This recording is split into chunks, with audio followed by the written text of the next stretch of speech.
di email.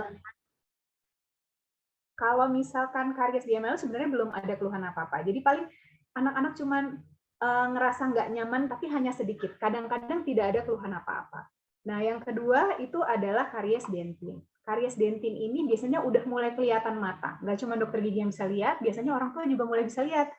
Nah, biasanya anak-anak mulai nih dia ngerasa kayak, aduh ma ini kok nyangkut ya makanannya gitu. Atau misalkan, aduh ma ini aku kok mulai ngilu ya kalau minum dingin, atau enggak, kok kalau ada makanan masuk ya ma ke dalam. Nah, itu mulai harus hati-hati kita. Terus yang ketiga, karies pulpa. Nah, ini dia lebih apa ya, keluhannya lebih kelihatan dibanding yang lain. Kalau ini udah jelas, kadang giginya juga udah lubangnya gede, kadang dia sakitnya udah nggak berhenti-berhenti, udah sampai nggak bisa tidur. Nah, itu udah segeralah ke dokter gigi kalau udah ada keluhan-keluhan kayak gitu.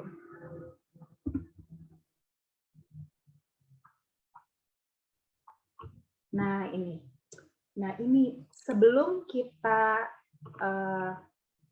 mau mengurangi gigi berlubang di anak-anak, gaya hidup kita, pola hidup kita, pola makan kita, itu sebenarnya dari kita orang tuanya juga harus memberikan contoh lah ya kira-kira. Nah, seperti yang saya bahas ini. Yang pertama, apa sih sebenarnya penyebab gigi itu berlubang, terutama pada anak. Kalau dewasa tuh mungkin lebih terkontrol ya gigi berlubangnya. Kalau anak kecil tuh biasanya sekarang kelihatan baru satu nih lubangnya, nanti 2 bulan atau 3 bulan, wah udah mulai menyebar. Gitu. Kenapa? Karena ini satu nih, anak-anak lebih males sikat giginya.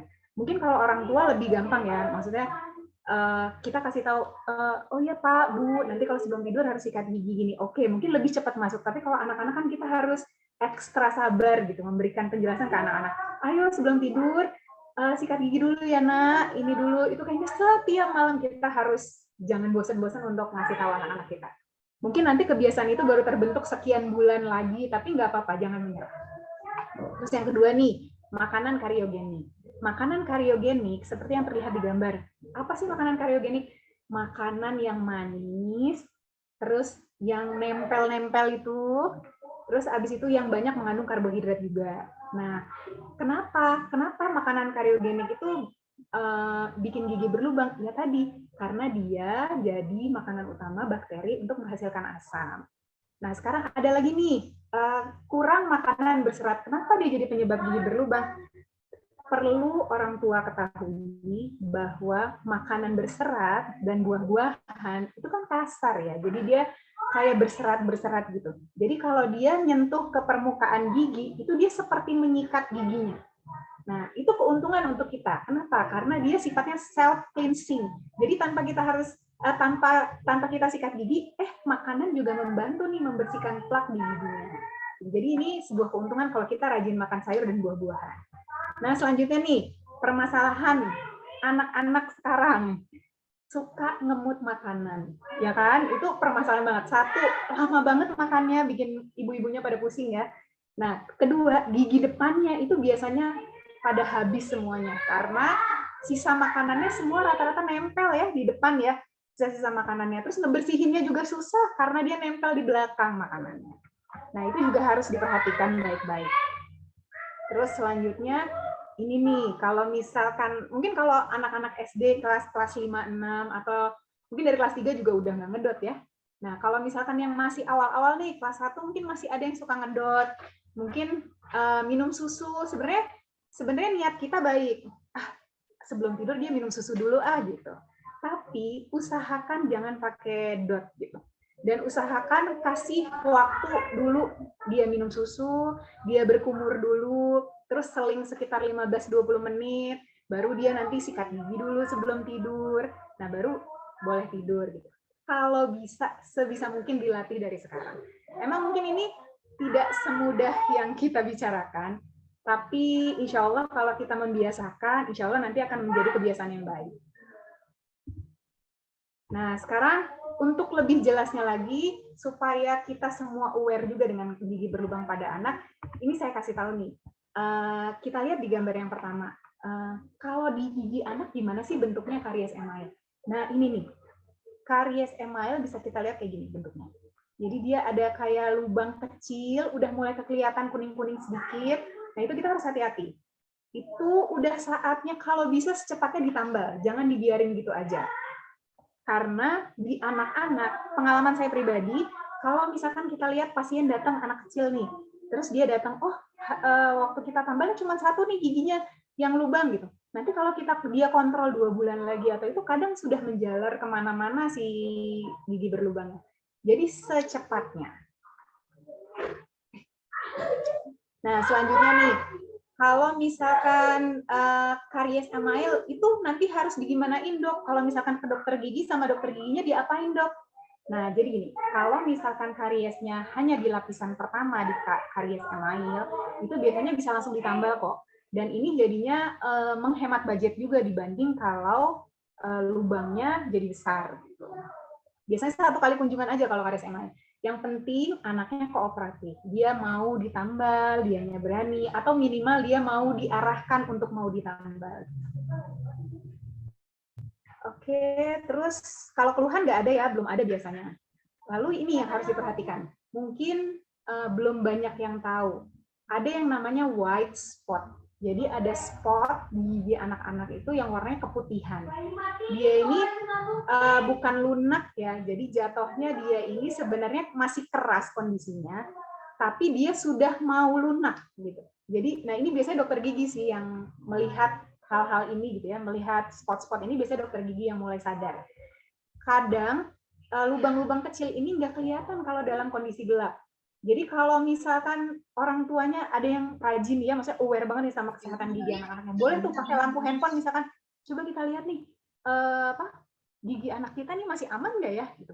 Semperin aja pakai lampu handphone nih, dilihatin satu-satu. Nanti kelihatan ada plaknya, ada karang gigi mungkin, terus ada lubang-lubang yang kecil-kecil. Nah itu nanti kelihatan. Terus yang kedua, nah ini yang tadi saya bilang. Kalau misalkan di gigi anak kita sudah menemukan yang kayak gini, nih yang garis-garis kecil itu nih hati-hati. Kalau bisa secepatnya ke dokter gigi sebelum dia menjalar lebih besar. Ini bisa ditutup kok dan bisa ditambal gitu ya. Jadi dibersihin dulu bagian hitamnya, terus nanti dia ditambal. Ada juga sekarang ada namanya pit and fissure sealant. Jadi sebelum dia karies, sebelum dia berlubang, bagian gigi yang kira-kira nih kalau kita biarin bersihinnya nggak benar, ini bisa jadi gigi berlubang nih gitu. Nah, bisa ditutup duluan. Jadi kayak pencegahan duluan, namanya pit and fissure sealant. Ini salah satunya seperti yang digambar. Nah, yang kedua nih, karies dentin. Ini udah masuk ke lapisan yang kedua ya. Biasanya gambarannya kayak gini nih, ibu-ibu dan bapak-bapak. Nah, kalau sudah mulai kelihatan nih, biasanya di gigi depan kelihatan ya. Nah, kalau di gigi bawah nih kadang suka nggak kelihatan. Kenapa? Karena kadang pas anak lagi makan, ada makanan yang warnanya putih mirip sama gigi, masuk tuh ke dalam lubangnya. Dan kadang bertahan lama di dalam lubangnya, kelihatannya kayak, oh giginya nggak apa-apa nih. Tapi ternyata misalkan habis disikat, habis dibersihin, oh ternyata ada lubang. Nah itu juga harus hati-hati. Biasanya kalau udah sampai di lapisan dentin, biasanya anak-anak tuh sudah mulai mengeluh. Rata-rata ngilu ya dia. Cuman mungkin anak kecil bilangnya bukan ngilu. Mungkin dia anggap semua ngilu adalah sakit gitu.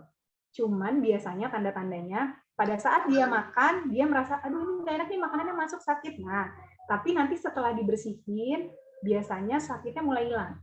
Nah, itu biasanya masih di dentin. Gitu. Dan ini biasanya masih bisa ditambal ya, kalau misalkan datang ke dokter gigi, biasanya masih langsung bisa ditambal. Asalkan anaknya kooperatif, sama kedalamannya itu masih jauh dari rumah syaraf. Terus yang berikutnya ini nih, yang mulai banyak dan mulai susah juga nih ngerawatnya. Nah, ini karies yang mencapai ke rumah syaraf atau kita bilang sebagai pulpa tadi. Nah, bisa kelihatan ya, udah dia mulai hitam-hitam, banyak bagian gigi yang patah, terus banyak jaringan gigi yang udah hilang, kadang udah tinggal sisa akarnya. Nah, terus kalau misalkan ini bentuk parahnya. Tapi kalau misalkan kita tahu dari mana dok, kalau si anak ini giginya ternyata lubangnya udah sampai ke rumah syaraf nih. Salah satu keluhan yang paling kelihatan adalah anaknya kesakitan yang sampai kadang dia nggak bisa tidur. Dan itu kita udah ngasih obat, biasanya kan obat pertama yang dikasih kalau misalkan anak sakit kan biasanya paracetamol ya, kayak obat panas. kayak maksudnya obat-obat panas, obat paracetamol kan biasanya, misalkan, aduh mas sakit gigi, pasti kan rata-rata orang ngasih paracetamol. Nah, dikasih itu pun, dia tetap sakit. Tetap ngeluh sakit, nggak bisa tidur, rewel, nggak mau makan. Nah, itu kita harus lebih aware lagi. Mungkin salah satu giginya, mungkin ada yang sakit dan sampai ke rumah syarafnya. Nah, kadang kalau misalkan lubangnya udah besar sekali, itu kadang ada seperti apa ya, benjolan gitu ya, seperti bengkak di gusinya. Terus kadang ada, kalau kita biasanya nyebutnya abses gitu. Abses tuh jadi kayak ada pembengkakan di gusi, atau ada kayak bisul lah bahasa ininya, bahasa awamnya itu bisul. Jadi kayak ada bisul di gusinya. Nah, itu harus hati-hati. Ada gigi berlubang besar, terus di samping gusinya ada yang kayak bisul. Nah, hati-hati mungkin itu abses. Nah, terus gambaran ini juga nih, giginya berlubang besar, tapi di dalamnya ada kayak daging tumbuh. Suka ngeliat kan ya, yang kayak gini ya. Itu juga harus hati-hati. Itu juga bukan, jangan dibiarin ya. Justru polip ini biasanya anak-anak lebih sakit. Kenapa? Karena biasanya dia sering berdarah, kalau kesentuh tuh sering berdarah, terus kalau kena makanan atau kesentuh sesuatu tuh dia lebih sensitif, lebih sakit kalau ada daging tumbuh di dalam lubang itu. Nah, terus bisa dirawat nggak dok yang kayak gini? Kan kelihatannya udah parah banget ya. Ini sebenarnya bisa dirawat kok. Jadi si daging itu kita biasa sebutnya polip ya. Kalau si polip ini bisa dihilangkan, terus nanti habis dihilangin dilakukan perawatan syaraf, baru nanti ditambal. Tapi ada syaratnya juga, kalau misalkan si gigi pendukungnya itu masih bagus dan masih banyak, itu masih bisa dirawat. Tapi kadang, kalau mempertimbangkan giginya udah hancur banget, atau kadang mempertimbangkan umur juga, misalkan gigi barunya udah mau tumbuh nih, mungkin bisa direncanakan untuk dicabut. Gitu. Jadi tergantung kasusnya ya.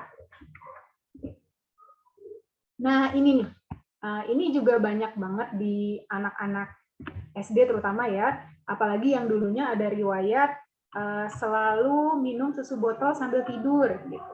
Nah, ini namanya baby bottle caries. Ini tuh biasanya kejadiannya di gigi susu biasanya, terus di bagian depan. Biasanya rata gitu di bagian depan. Nah, itu baby bottle caries biasanya. Nah, sekarang misalkan gimana dok? Misalkan karena kendala waktu, karena kendala mungkin biaya juga, atau karena kendala jarak ke dokter giginya terlalu jauh atau susah, akhirnya si gigi berlubang ini nggak dirawat. Akibatnya gimana? Nah, ini lubangnya akan bisa semakin besar. Terus lubangnya jadi semakin banyak. Emangnya menular dok dari gigi satu ke yang lain? Logikanya adalah penyebabnya kan bakteri ya. Dan itu giginya masih ada di dalam satu mulut. Berarti bakterinya akan bisa menyebar juga ke yang lain. Jadi bisa semakin banyak dan menular ke gigi-gigi yang lain itu bisa. Jadi kita harus hati-hati. Terus mengganggu pola makan anak. Ini biasanya yang namanya ibu-ibu tuh paling anti kalau anaknya nggak makan. Jadi begitu anaknya mengeluh, aduh ma ini giginya sakit nggak mau makan, pasti pusing semuanya langsung ibu-ibu. Nah jadi kita harus benar-benar memperhatikan, jangan-jangan dia nggak mau makan karena ada giginya yang lubang atau karena ada giginya yang sakit. Nah terus ini yang agak kurang mengenakan juga ya, ini menyebabkan bau mulut. Jadi dari lubang-lubang besar tadi, itu kan kadang dia ada bengkak, terus keluar nanah, terus kadang mengeluarkan gas-gas yang bau gitu ya maksudnya. Nah itu akhirnya kalau banyak di dalam mulut, kadang mulut anaknya tuh jadi bau. Gitu. Jadi kita harus cepat-cepat ambil tindakan begitu ada gigi-gigi yang berlubang. Oke, selanjutnya, nah ini bisa mengganggu benih gigi dewasa. Kenapa sih dok bisa mengganggu benih dewasa? Jadi gini, yang namanya lubang yang besar itu dia akan menjalar terus ke bawah ke bagian tulang. Di tulang itu nanti ada benih gigi baru. Jadi misalkan nih dari mulai umur mungkin kelas 3, kelas 4, kelas 5 tuh udah mulai ganti-ganti gigi kan, udah mulai ada gigi yang lepas, udah mulai ada gigi yang tumbuh. Jangan sampai karena keteledoran kita menjaga gigi susunya, akhirnya ada bengkak besar, akhirnya si bakteri itu malah ngegrogotin si benih gigi yang baru. Jangan sampai kayak gitu. Nah, terus abses tadi kita udah bahas tentang abses, bengkak. Nah, bengkak gigi ini harus hati-hati. Cepat-cepat bawa ke dokter gigi. Kenapa? Karena bengkak ini juga bisa meluas. Bahkan dia kadang kelihatan bengkaknya sampai ke muka ya, kadang sampai ke bawah mata, sampai ke pipi. Jadi cepat-cepat kalau ada gigi berlubang, dia udah ngeluh sakit, kalau bisa sebelum jadi bengkak yang lebih besar, cepat-cepat ke dokter gigi. Nah, terus yang terakhir nih prematur loss. Prematur loss itu maksudnya adalah gigi susunya itu sudah tanggal duluan, jadi sudah copot duluan sebelum waktunya. Emang kenapa dok? Kan bagus giginya udah copot, nanti bakal cepat ganti gigi baru. Nah, nggak begitu kalau misalkan di kedokteran gigi. Jadi, kalau sebaiknya gigi susu yang tanggal sama benih yang mau muncul tuh jaraknya nggak boleh terlalu jauh. Makanya kita tunggu aja mendingan. Misalkan ada gigi anak kita yang goyang nih, goyang, tungguin aja nanti bakal dia copot. Karena akar giginya nanti dimakan sama benih gigi yang mau tumbuh. Jadi itu udah alamiah gitu. Jadi dia lama-lama akarnya habis, jadi goyang gigi susunya, nanti dia gigi susunya copot. Kecuali kalau giginya belum goyang, tapi benih gigi dewasanya udah muncul. Nah, kalau itu baru kita harus cepat-cepat cabut gigi susunya. Gitu. Nah, sekarang cara mencegahnya gimana? Supaya si gigi berlubang di anak-anak itu nggak terlalu banyak lah gitu. Soalnya kadang kita udah menjaga pun kadang tetap ada lah ya 1 atau 2 gitu. Nah, 1, sikat gigi sebelum tidur. Saya selalu menekankan ke pasien-pasien saya ya, misalkan kita nggak tahu dalam 1 hari itu kita makannya berapa banyak, yang gulanya berapa banyak. Sudah, itu lupakan. Yang penting, malam sebelum tidur, itu wajib sikat gigi. Itu jadi kayak apa ya, tameng utama untuk gigi berlubang. Sebelum nanti kita harus tambahin cara-cara yang lain, tapi satu yang penting itu harus banget. Nah, yang kedua, makan banyak sayuran dan buah. Terus, kasih jarak cemilan manis. Jadi gini, misalkan anak-anak, namanya anak-anak ya, mereka itu nggak jauh dari cemilan-cemilan yang enak gitu. Yang enak versi mereka itu adalah cemilan-cemilan yang manis, yang lengket, misalnya kayak permen-permen, yupi-yupian gitu ya, yang marshmallow, yang lengket-lengket lah gitu. Nah, kalau mereka suka banget sama itu, kasih jarak waktu. Contoh nih, misalkan pagi mereka sarapan nasi biasa, terus nanti misalkan jam 10 mereka udah ngemil, kita bawain bekal lucu-lucu itu kan, kadang suka kita kasih permen, kita kasih yupi, apa, oke boleh. Nah, nanti di jarak, kalau di sekolah kayaknya mereka lebih terjarak ya, karena ada waktu istirahat, terus ada waktu belajar. Nah, kalau di rumah nih yang kita harus hati-hati. Misalkan nih, kita habis kasih makan satu yang manis, kalau bisa jeda dulu 20 menit, atau kalau bisa lebih dari itu, gitu. Diganti sama buah-buahan kah, atau diganti sama cemilan yang lebih berserat lah, gitu. Nah, terus next, kita harus hindari makanan manis di malam hari. Kalau ini jadi senjata utama saya ke anak-anak ya, sebelum kita memberitahukan juga ke orang tua lain. Nah, ini lumayan efektif gitu. Jadinya kalau malam dia pas tidur, nggak terlalu banyak lah makanan-makanan yang nempel. Kadang tempelan dari manis-manis ini ya, kadang kalau anaknya sikatnya belum terlalu baik, masih tetap nempel di dalam giginya gitu. Jadi kita harus hati-hati. Kalau bisa cegah aja, misalkan nih habis maghrib, setelah maghrib ya udah hindari makanan manis. Kalau dia mau ngemil, kasih buah-buahan gitu. Kalau bisa kayak gitu. Terus habis itu, nah ini tidak boleh langsung sikat gigi setelah makan. Kenapa sih dok? Kenapa nggak boleh langsung sikat gigi setelah makan? Setelah kita makan, mulut kita itu akan semakin asam. Jadi tingkat keasaman mulutnya itu nanti akan langsung turun. Gitu. Dalam kondisi asam, seperti yang tadi saya bilang, dalam kondisi asam, mau gigi sekuat apapun dia akan terkikis. Gitu. Jadi jangan sampai dalam kondisi asam itu kita malah menyikat gigi kita, it means mengikis gigi kita dengan sikat gigi yang kadang kita kuat banget sikat giginya. Gitu. Jadi setelah makan tunggu dulu nih 20 menit kemudian. Gitu. Nah baru boleh sikat gigi. Terus sikat gigi 2-3 kali sehari. Nah, cara mensiasatinya gimana nih kalau ke anak-anak? Anak-anak ini disuruh 1 kali sikat gigi aja udah susah banget ya kan? Nah, caranya gini. Setiap kali dia mandi, suruh dia sikat gigi. Minimal itu. Nanti sebelum tidur kita mulai biasakan sedikit-sedikit untuk dia sikat gigi. Nah, terus biasanya ibu-ibu nih suka makan berdua bareng. Sebenarnya ini bagus-bagus aja, cuman saya sarankan untuk dihindarkan. Kenapa? 1, lagi masa COVID juga ya.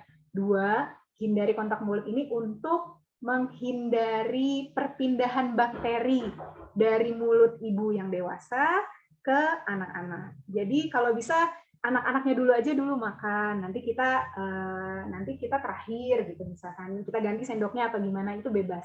Yang pasti hindari. Nah, terus yang terakhir adalah kontrol rutin ke dokter gigi. Yang tadi sudah dijelaskan bahwa kadang ada lubang-lubang kecil yang mungkin orang awam belum terlalu kelihatan gitu, tapi dokter giginya udah bisa ngecek, oh Bu, ini mungkin sudah kelihatan nih, ada nyangkut-nyangkut pakai alat, ini mungkin nantinya kalau nggak dirawat mungkin dia akan jadi lubang besar gitu. Jadi udah dicegah dari awal.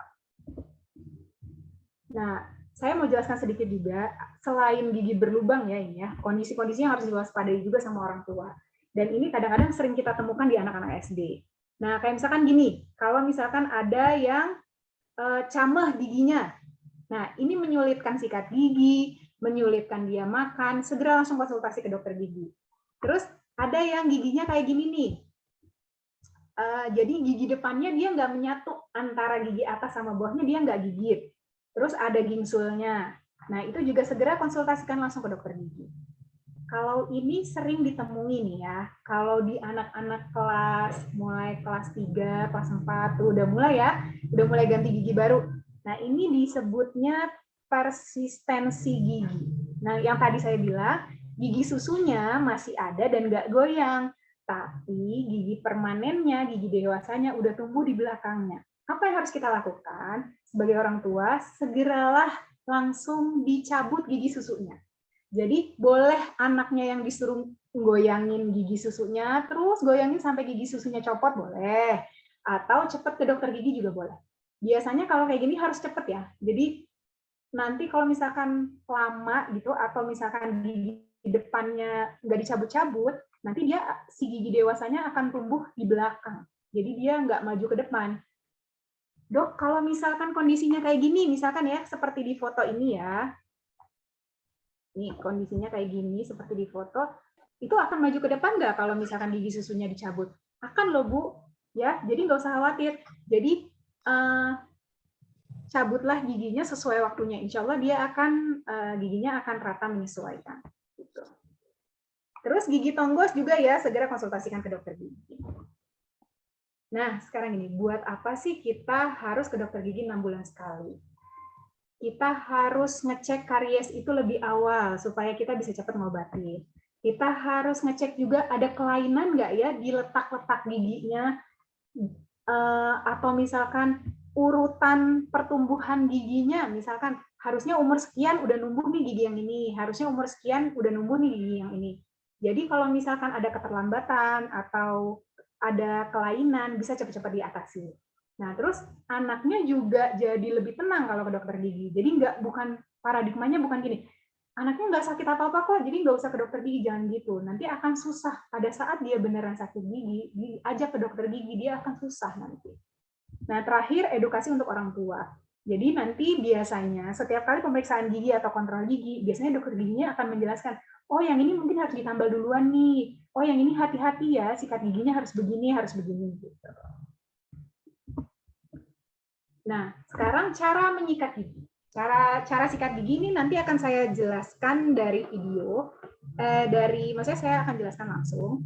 Nah, awalnya kita pelajari dulu bahwa penting sikat gigi, gimana caranya anak kita bisa sikat gigi 3 kali sehari. Misalkan, dok susah dok, 1 kali aja susah.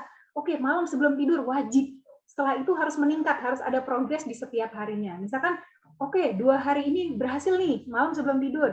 Besokannya berhasil nih 2 kali. Pokoknya harus ada peningkatan. Jadi dari kita itu harus ekstra semangat. Terus yang kedua, gunakan pasta gigi berfluoride. Kalau nanya, dok yang mana pasta giginya? Di Indonesia sebenarnya semua pasta gigi itu sudah berfluoride. Jadi mau pakai pasta gigi yang manapun, misalkan nih, dok anaknya nggak mau sikat gigi nih dok, pengennya pasta gigi rasa melon misalnya gitu. Ya udah cariin aja yang rasa melon. Jadi nggak apa-apa yang mana aja. Terus sikat gigi malam sebelum tidur, sama kita pakai sikat itu yang soft. Usahakan yang soft. Mungkin kalau laki-laki soft itu agak kurang nendang ya gitu, maksudnya agak kurang kayak nggak sikat gigi, oke lah, sampai medium masih boleh. Tapi kalau untuk perempuan-perempuan kalau bisa soft aja atau extra soft gitu. Oke, ya. Next, untuk sekarang saya akan menjelaskan tentang cara sikat giginya ya. Jadi sebentar. Ya, kita kalau giginya kelihatan nggak ya? Tidak, Dok. Nggak kelihatan? Oke. Bentar ya.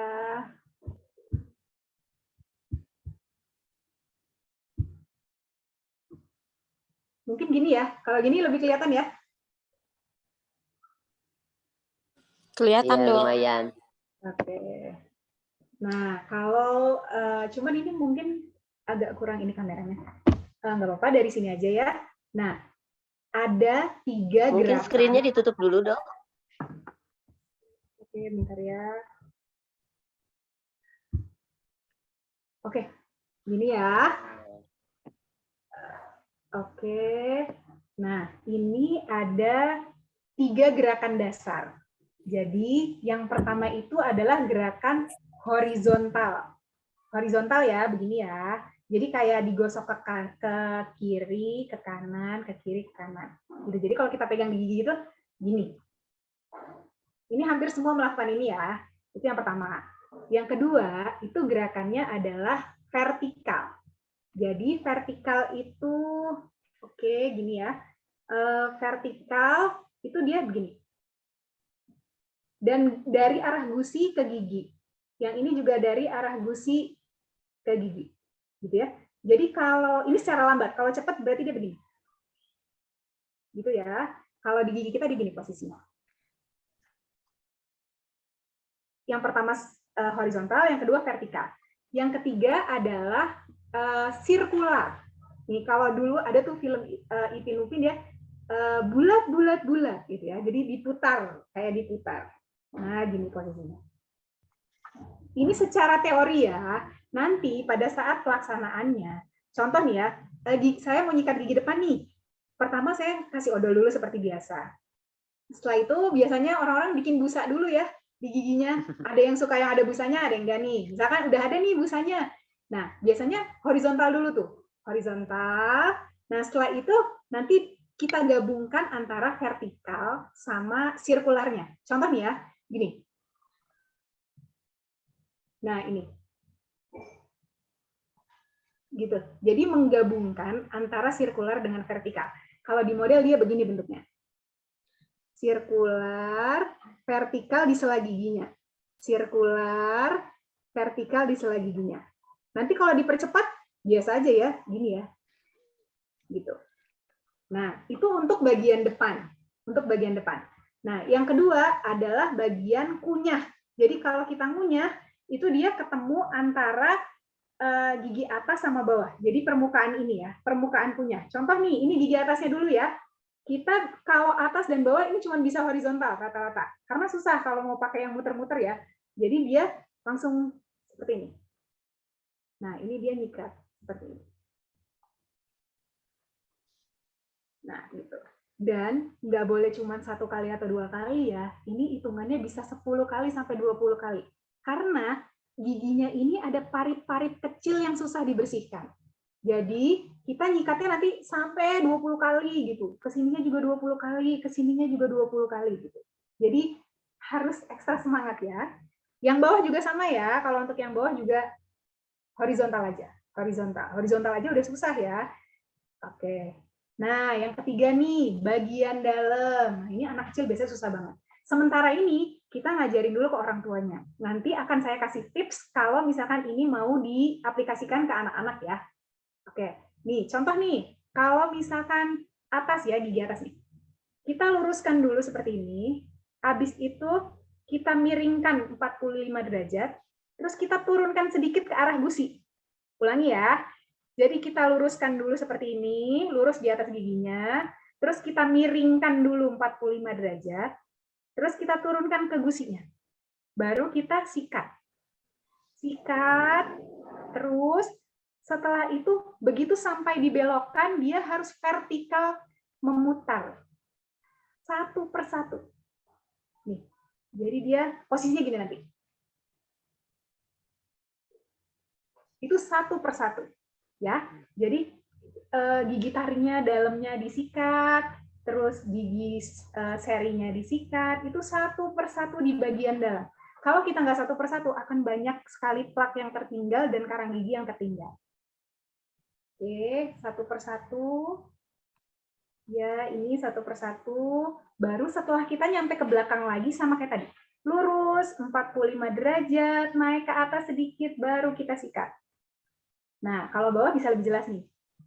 Lurus, kita luruskan dulu, terus kita miringkan 45 derajat, baru kita turunkan ke arah gusi, baru kita sikat. Nah, ini. Dok, kalau misalkan nggak bisa turun ke bawah gimana? Nah, kita usahakan gimana caranya supaya kita tetap bisa turun ke bawah. Kenapa? Karena biasanya plak dan karang gigi itu nempelnya di leher gigi ini, di pas lengkungan-lengkungan ini. Itu biasanya plaknya banyak sekali. Dan karang giginya biasanya banyak kalau misalkan kita nggak bisa bersihinnya. Gitu. Kita ulangi lagi, lurus 45 derajat, turun ke bawah, terus kita sikat. Terus kita mulai lagi nyikatnya begini, satu persatu. Satu persatu, baru balik lagi lurus, 45 derajat turun ke bawah, sikat dalamnya. Jadi kita benar-benar atas tadi kita posisinya begini, bawah kita gini ya, posisinya ya di dalam ya. Dan jangan lupa, gigi-gigi yang paling belakang ini juga harus nyampe ya, terutama kalau yang dewasa. Kalau yang dewasa dia harus lebih lurus, mundur ke belakang, baru sikat. Gitu. Lurus, mundur ke belakang, sikat. Sama kayak yang atas juga. Nah, kira-kira kayak gitu. Kalau misalkan untuk anak-anak, anak-anak tuh biasanya motoriknya tuh belum terlalu baik ya. Jadi kalau saya prinsipnya kalau untuk anak-anak, pastikan dia waktu sikat giginya bisa nyampe 3 kali sehari. Yang kedua, bebas gerakannya mau apa aja, yang penting semua bagian giginya itu bisa kena. Gitu. Jadi mungkin itu tips-tips dari saya, mudah-mudahan bisa berguna untuk Bapak dan Ibu orang tua, dan bisa diaplikasikan juga ke anak-anaknya. Mungkin sekian dari saya, mohon maaf kalau lama, dan mudah-mudahan materinya bisa bermanfaat untuk Bapak dan Ibu. Terima kasih banyak. Wassalamualaikum warahmatullahi wabarakatuh. Waalaikumsalam warahmatullahi wabarakatuh. Luar biasa ya materinya. Alhamdulillah. Alhamdulillah. Baik, Bapak Ibu sekalian, sebelumnya saya mohon izin, ada permasalahan dengan device, jadi tidak bisa menampilkan, tidak bisa open cam. Baik, alhamdulillah 2 materi sudah disampaikan ya, dan kita masuk ke sesi tanya jawab ya, Dok ya. Gitu. Tapi sebelum masuk ke sesi tanya jawab, ini ya MC kan punya wewenang utama ya. Boleh dong nanya yang pertama ya, gitu. Boleh Pak, silakan. Jadi punya power. Dok, boleh disampaikan nggak Dok? Maksudnya kan kemarin ada pemeriksaan gigi tuh, yang bentuk formnya. Nah, mungkin bisa Dok itu disampaikan ini sehingga nanti kita tahu, oh ini maksudnya apa. Kalau tadi kan yang terkait dengan tinggi badan dan sebagainya tadi kan udah ya, gitu biar kita ketahui.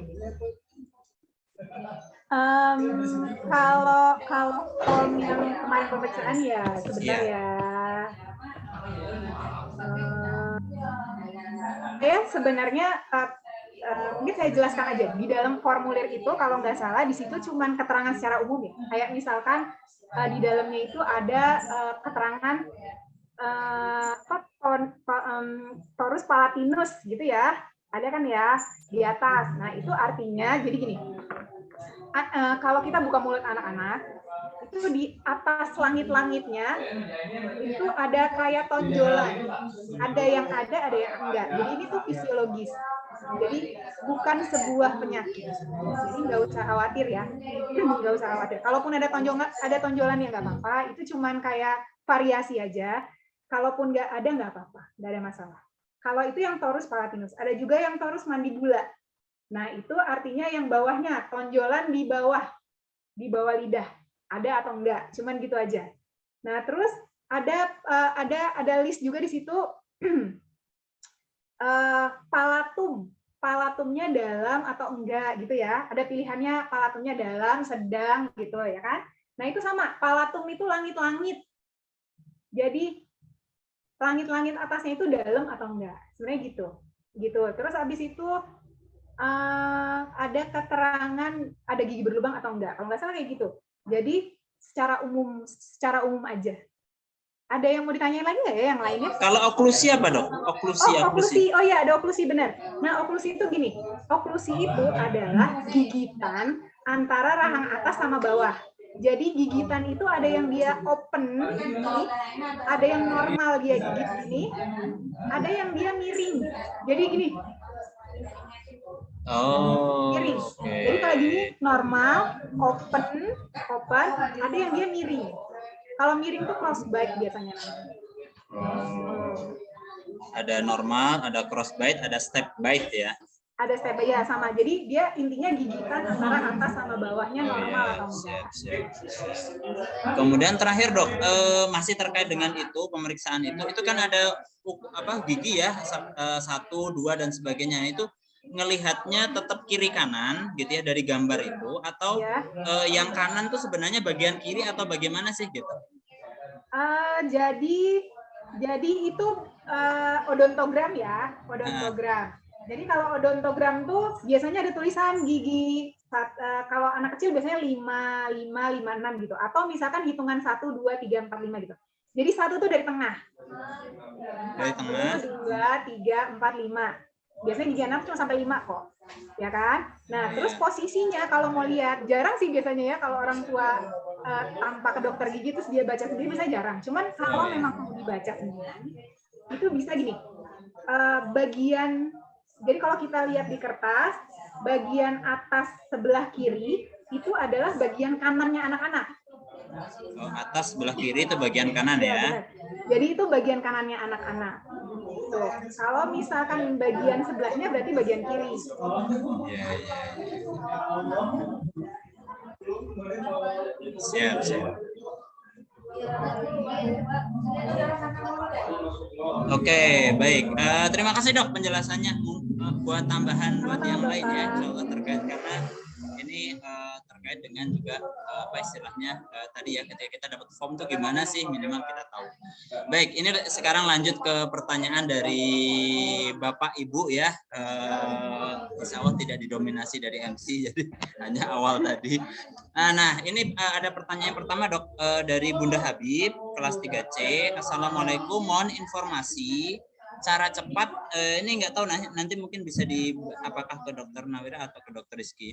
Informasi cara cepat mengatasi anak yang overweight dan lebih cenderung mager. Sudah coba jadwal berenang, namun sulit untuk mengatur pola makan yang baik dan sehat. Apakah makanan apa saja sih yang menjadi pemicu overweight? Ke Dokter Rizky kali ya, atau kayaknya ke Dokter Rizky ya, Pak? Iya, boleh, Pak. Oke, terima kasih atas pertanyaannya. Memang untuk mengatasi anak yang overweight salah satunya dengan olahraga. Itu udah bagus. Nah, yang kedua adalah memang mengatur pola makan. Nah, mengatur pola makan yang baik dan sehat pada anak-anak ini memang sulit banget, apalagi anak kecil ya.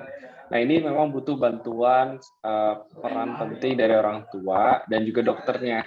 Nah, Bapak Ibu bisa juga, saya saranin bisa juga konsultasi ke dokter gizi. Nah, nanti dari dokter gizi akan mengatur pola makan yang tepat itu buat sesuai dengan anak. Jadi biar sesuai dengan usianya. Karena kalau misalkan nanti dari orang tuanya sendiri yang mengatur segala macam, takutnya pertama kurang pas, yang kedua takutnya itu berlebih atau malah jadi kurang. Kemudian makanan yang menjadi pemicu overweight salah satunya tetap yaitu adalah kolesterol yang tinggi. Nah, salah satunya apa? Gorengan, terus juga biasanya tuh gorengan itu kan banyak banget tuh yang minyaknya tuh kita nggak tahu itu gimana. Terus juga bisa juga dari coklat, kemudian kandungan-kandungan yang dari susu. Nah, itu kalau yang berlebih itu juga sama tetap menjadi overweight. Tapi memang anak kecil butuh juga kayak susu segala macam tuh tetap tapi harus dengan pas. Nah, itu dari orang tua bisa nanti konsultasi ke dokter gizi atau ke dokter anak seperti itu, biar tepat sasarannya. Begitu, Pak. Siap, terima kasih dok. Mudah-mudahan sudah bisa dipahami ya. Baik. Selanjutnya ke pertanyaan yang kedua, gitu ya, pertanyaan kedua. Tapi sebelum lanjut ke pertanyaan kedua, saya ingatkan ya buat Bapak Ibu sekalian, jangan lupa isi presensi, gitu ya. Nanti ya memang sih kita menuntut ilmu ikhlas, gitu ya, biar dapat ilmu. Tapi kan sebagai kewajiban kita juga diukur tuh sama sekolah, gitu ya. Jadi insya Allah ini tidak berkaitan dengan keikhlasan Bapak Ibu sekalian dalam menuntut ilmu, tapi kita berharap, bukan berharap ya, mewajibkan Bapak Ibu sekalian untuk isi link presensi. Baik, lanjut ya. Pertanyaan kedua dari Bunda Kisti kelas 4. Boleh bertanya tentang amandel, dokter? Anak saya rentan dengan radang tenggorokan. Yang saya tahu amandel adalah salah satu bagian tubuh yang bisa mengindikasikan tentang daya tubuh. Apakah itu benar? Terima kasih dok. Saya nggak tahu ini ke dokter Rizky apa ini. Mangga, silakan. Iya, terima kasih sebelumnya. Emang benar. Jadi salah satu respon pertahanan tubuh itu adalah di amandel. Jadi pada saat ada terjadi infeksi di daerah sekitar tenggorokan, itu adalah salah satu respon atau sistem pertahanan tubuh kita adalah salah satunya dari tonsilnya. Nah, jika anak Bapak Ibu misalkan sakit tenggorokan atau radang ya, nah ini memang menjadi si amandel akan menjadi agak membesar. Nah itu perlu ada penanganan juga seperti obat segala macamnya. Nah ini sebenarnya Bapak Ibu nggak perlu khawatir kalau misalkan nanti ada gejala yang seperti itu anaknya misalnya sakit tenggorokan terus amandelnya agak membesar, nah, segera aja ke dokter untuk agar cepat dapat obat dan untuk Bapak Ibu jangan juga langsung memberikan obat yang misalkan beli ke toko obat atau apotek yang indikasinya itu belum tentu memang harus minum antibiotiknya, juga harus hati-hati seperti itu. Oke, terima kasih dok. Ini selanjutnya ke ini ya, terkait masalah gigi ya. Ada pertanyaan dari Bunda Apolah kelas 2C ya. Assalamualaikum, saya Bunda Atolah Saki ya, kelas 2C. Izin bertanya, anak saya ada gigi berlubang dan sekarang masih dalam perawatan. Bulan kemarin pas periksa rutin ke dokter gigi, saya meminta supaya gigi yang berlubangnya untuk dicabut, tapi dokter giginya tidak mengizinkan karena usia giginya katanya masih lama gitu. Gimana ya dok? Terima kasih sebelumnya. Baik, terima kasih pertanyaannya. Jadi umurnya berapa tadi ya Pak ya? Maaf. Nggak ada kelas umur, 2C, kelas 2 berarti kelas 2 itu berarti umur 7 ya? 8. Iya 7, 8 lah. 7 atau 8. Oke. Jadi gini, kalau misalkan untuk pencabutan gigi, itu biasanya kita harus tahu dulu giginya gigi yang mana nih yang diomongin. Karena setiap usia itu ada gigi tertentu yang dia baru mau tumbuh atau ada gigi tertentu yang memang dia harus lepas gitu. Nah kalau misalkan ini nggak ada keterangan ya Pak giginya itu gigi apa? Biasanya mungkin gigi geraham mungkin ya. Gigi geraham itu kalau misalkan gigi geraham nih permasalahannya, gigi geraham itu biasanya baru ganti nanti sekitar anaknya tuh usia 9 sampai 12-an tahun. Jadi masih lama memang. Nah, kalau misalkan biasanya orang tua susah kan untuk biasanya kalau udah besar kan perawatannya harus bolak-balik. Jadi kalau misalkan susah gitu, kadang orang tua minta dok ini cabut aja dok giginya gitu. Kadang dokter giginya tuh pasti bilang jangan, ini nggak boleh dicabut. Kenapa? Karena di benih giginya itu belum terbentuk banyak gitu. Jadi baru sedikit terbentuknya dan masih lama dia akan keluar. Emang kenapa dok kalau dicabut duluan? Jadi kalau misalkan kita cabut duluan giginya, itu nanti si gusi bekas pencabutan itu dia akan semakin menebal. Gitu. Akibatnya kalau dia semakin menebal, gigi benih giginya itu akan makin susah nanti tumbuhnya. Itu satu. Yang kedua, misalkan jarak antara gigi yang udah dicabut ke benih gigi itu ada sekitar 1 tahun atau 2 tahun baru gigi barunya keluar gitu ya. Nah, itu akan jadi masalah juga. Kenapa? Karena sisa ruangan pencabutan yang tadi itu bisa terisi sama gigi yang di belakangnya. Jadi gigi itu selalu punya gerakan untuk selalu bergerak ke depan. Mau gigi susu, mau gigi dewasa, dia itu ada kecenderungan untuk selalu bergerak ke depan dan selalu mengisi tempat yang kosong. Gitu, makanya hati-hati, nggak cuma anak-anak. Kalau ada yang dewasa juga yang ada giginya habis dicabut tapi nggak dipasangin gigi palsu misalkan, nah hati-hati tuh bakal ada kemungkinan juga gigi yang lain bisa bergerak. Nah kalau di anak-anak pertumbuhannya itu kan cepet ya, jadi mungkin gigi di belakangnya gigi ini malah lagi mau numbuh, sementara dia mendorong si gigi depannya menempati tempat yang tadi kosong. Alhasil benih gigi yang tadi di bawah mau naik ke atas udah nggak punya tempat lagi. Kalau dia nggak punya tempat, akhirnya dia numbuhnya kemana? Bisa keluar, bisa ke dalam, di dekat lidah misalkan. Maksudnya di area dalam ya, bisa di area luar, bisa di area dalam. Jadi berantakan. Yang seharusnya dia ada di lengkungnya, dia jadi ada di luar lengkung. Mungkin itu penjelasannya kenapa gigi susu yang belum saatnya dicabut tuh nggak boleh dicabut gitu. Kalau terpaksa ini dok, tercabut gitu, kadang-kadang kan anak-anak suka iseng tuh gitu ya, karena goyang sedikit gitu. Nah itu seperti apa? Kalau tadi ya usia itu. Oke, nggak apa-apa. Kalau kayak gitu juga tetap ada solusi kok. Jadi misalkan dia cabut sendiri atau misalkan dicabut juga sama dokter giginya. Biasanya dokter gigi itu akan menyarankan ada yang namanya space maintainer. Jadi menjaga ruangan itu supaya dia tetap segitu ruangannya untuk tempat nanti benihnya muncul. Nah, kayak gimana tuh dok alatnya? Alatnya tuh macam-macam. Jadi dia ada yang kayak kawat lepasan. Jadi kayak orang pakai behel tapi bisa dilepas pasang. Nah, itu juga bisa jaga ruangan di situ, itu bisa. Atau ada alatnya yang nempel di situ. Dia kayak semacam mahkota besi, terus ada kayak kawatnya gitu.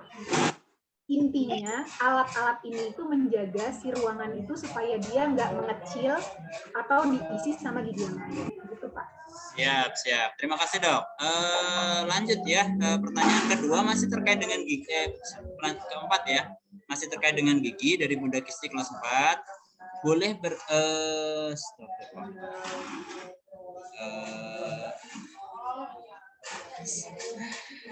masalah terkait dengan gigi ya. Dari Bunda Kisti kelas 4 boleh bertanya tentang amandel. Ini amandel bukan terkait dengan gigi. Tadi udah ya amandel ya. Dari Bunda Rasyad Zaki ya, kelas 2C, untuk menghitung BB ideal anak usia 8 tahun gimana dok? Apakah sama untuk orang dewasa? BB anak saya 44,5 dan TB-nya 144 cm. Terima kasih. Bukan tentang gigi ya dok, berarti ke dokter Rizky. Silakan dok.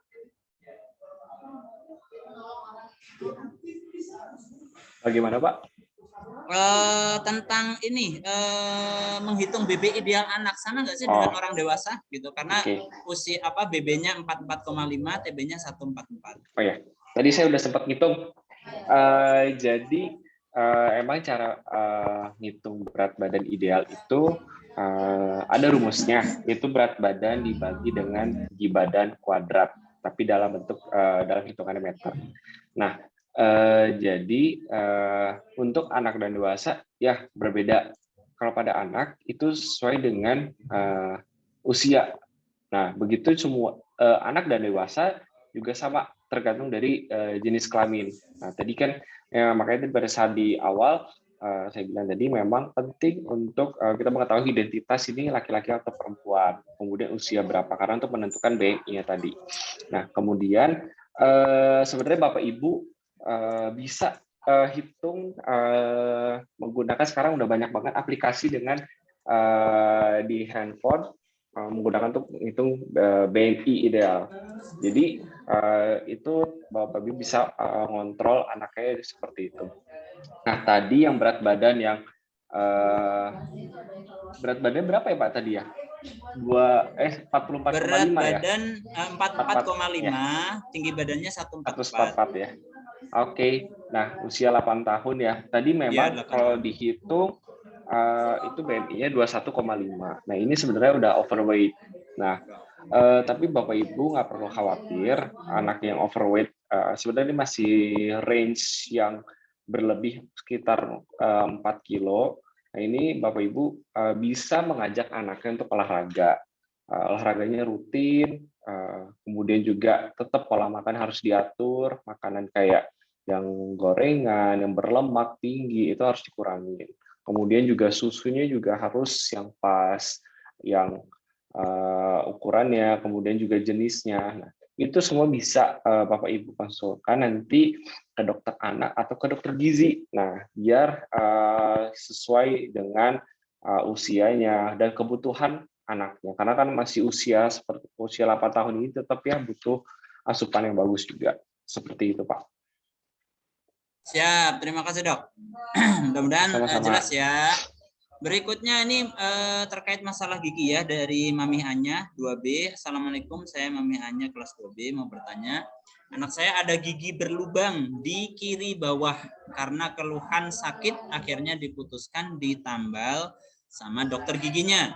Setelah ditambal malah muncul abses, gusinya bengkak sampai bernanah.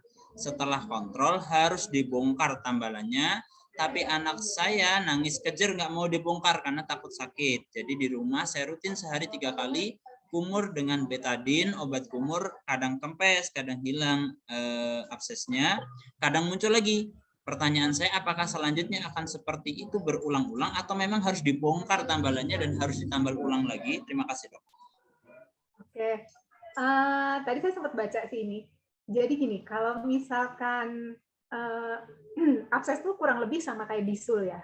Kalau misalkan bisul, makanya dia pecah, hilang, timbul, pecah, timbul. Kalau nggak selesai, dia akan terus-terusan muncul, hilang, muncul, hilang, muncul, hilang gitu. Nah, gimana seharusnya? Memang idealnya kalau misalkan udah ada abses kayak gitu, memang itu harus dibongkar tambalannya. Kita harus bersihin dulu bagian dalam yang tadi. Di rumah syarafnya itu, atap rumah syarafnya itu kita bongkar, kita angkat gitu atapnya, terus dalamnya itu kita bersihin dulu. Jadi sekarang mungkin kondisinya rumah syaraf itu penuh dengan nanah, darah kotor, sama bakteri-bakteri, bakteri yang mati ataupun yang masih hidup. Nah, kenapa harus banget dibongkar? Kalau menurut saya lebih baik langsung dibongkar aja. Anaknya nggak mau dok, takut sakit kayak gitu. Itu berarti kan apa ya? Kita harus kita coba, maksudnya sedikit-sedikit kita bilang ke anaknya. Harusnya ya, kalau misalkan udah ada abses tuh biasanya giginya udah mati. Kalau giginya udah mati, biasanya pada saat giginya itu dibongkar tambalannya atau dibor, itu harusnya nggak sakit kok. Harusnya nggak sakit. Cuman kadang anak tuh takut berlebihan. Nah, dari takut berlebihan tuh kadang disentuh aja dia bilang sakit gitu. Jadi emang ini nggak bisa langsung gitu aja datang terus langsung dibor, mungkin nggak bisa. Tapi bisa sedikit-sedikit dirayu gitu. Atau gini Pak, atau dicoba dibawa anaknya ke dokter spesialis anak di rumah sakit Edelweiss. Insya Allah bisa kok nanti dirayu sedikit-sedikit. Atau misalkan datang main dulu nih di ruang tunggunya kan banyak mainan nih. Nah nanti dia, oh ternyata ke dokter gigi itu nggak semenakutkan yang dikira ya gitu misalkan. Nanti dari main di tempat main, mulai masuk ke dalam, nanti diperkenalkan sedikit-sedikit. Jadi memang yang harus dilawannya sih kayaknya rasa takut dari anaknya. Mungkin itu tugas orang tuanya juga nanti komunikasikan dengan dokter gigi anaknya supaya nanti bisa berkolaborasi pada saat di dalam ruang perawatan gitu.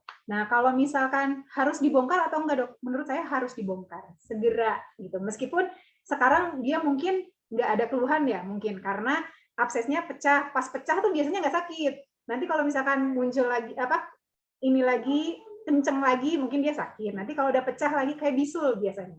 Gitu. Siap dok, terima kasih. Karena anak tuh dengar suara bornya aja udah ngeri dok. Iya benar Pak. Jangankan anak-anak, kita yang dewasa aja ngeri. Kita juga takut ya. Baik, lanjut. Masih pertanyaan terkait dengan gigi dari Bunda Adlin kelas 4. Izin bertanya dok, anak saya usia 10 tahun memiliki keluhan gigi berlubang di gigi gerahamnya. Saya kira yang berlubang itu masih gigi susu. Ternyata ketika diperiksa ke dokter gigi, yang berlubang itu gigi dewasa. Yang ingin saya tanyakan, apakah gigi yang berlubang itu boleh dicabut? Terima kasih. 10 tahun, Dok. 10 tahun ya, berarti kemungkinan gigi geraham ini kayaknya ya yang diomongin. Nah, kalau misalkan apakah boleh dicabut atau enggak, ini harus asesmennya harus dari dokter giginya ya. Jadi biasanya ya, prinsip dokter gigi itu kalau misalkan giginya sudah gigi dewasa, terus jaringan gigi yang masih bagus itu masih banyak, biasanya tidak disarankan untuk dicabut. Gitu. Gigi-gigi yang disarankan harus dicabut itu biasanya giginya udah keroposnya parah atau misalkan tinggal sisa akar gigi. Nah, itu memang biasanya disarankan untuk dicabut, lalu diganti gigi palsu atau dikasih space maintainer seandainya memang kasusnya memang diharuskan pakai itu. Kalau misalkan gigi dewasa sebenarnya jarang ya disarankan untuk dicabut, tuh jarang kecuali kasus-kasus tadi yang saya bilang. Kalau tadi pertanyaannya kalau harus dicabut ya Pak? Apakah harus dicabut? Oh, kalau penentuan asesmennya sih tetap harus dilihat kondisinya. Oh, iya. Seperti yang tadi saya bilang ya. Jadi maksudnya nggak bisa cuma diomongin kayaknya itu harus cabut atau itu nggak dicabut. Iya, Gitu. siap, Jadi siap. tergantung sisa giginya masih banyak atau enggak. Iya. Siap. Oke, baik. Masih berkaitan dengan gigi ya. Dari Bunda Anya, Bismillah. Saya ibunya Anya mau tanya, bagaimana kita tahu tinggi badan? Bagaimana kita tahu tinggi badan dan berat badan anak sesuai dengan usianya? Apakah ada diagram acuannya? Ini ada 3 pertanyaan nih. Tadi tidak terkait dengan gigi ya. Yang kedua, gigi anak saya Anya gerahamnya kebanyakan berlubang. Ada yang sudah ditambal dan ada juga yang tambalannya dibongkar karena merasakan sakit. Bagaimana merawat gigi? Suaranya nggak kedengeran Pak. Bagaimana merawat gigi yang sudah terlanjur banyak berlubang? Yang ketiga, anak saya gitu ya, gigi susu sudah tanggal, tetapi lama sekali tumbuhnya gitu ya. Gigi barunya ya, apakah normal? Kalau normalnya berapa lama ya? Mungkin agak melengkapi penjelasan yang tadi. Silakan. Mungkin terkait dengan kalau yang tinggi sama berat badan tadi sedikit sudah disampaikan ya, tapi mungkin bisa disampaikan ulang. Gimana sih ngitungnya gitu? Yang berikutnya tadi terkait dengan gigi gitu ya. Bagaimana merawat gigi yang sudah terlanjur banyak berlubang, dan tadi ya yang ketiga terkait dengan gigi dewasa yang lama sekali, dan itu berapa lama sih gitu. Silakan dari Dokter Rizky dulu atau gimana? Dokter Rizky dulu kali ya dari pertanyaan pertama. Singkat aja Dok, maksudnya ngitungnya gimana sih berat badan sama ini? Bisa diingatkan kembali. Ngitung BMI ya Pak ya? Iya betul. Oke.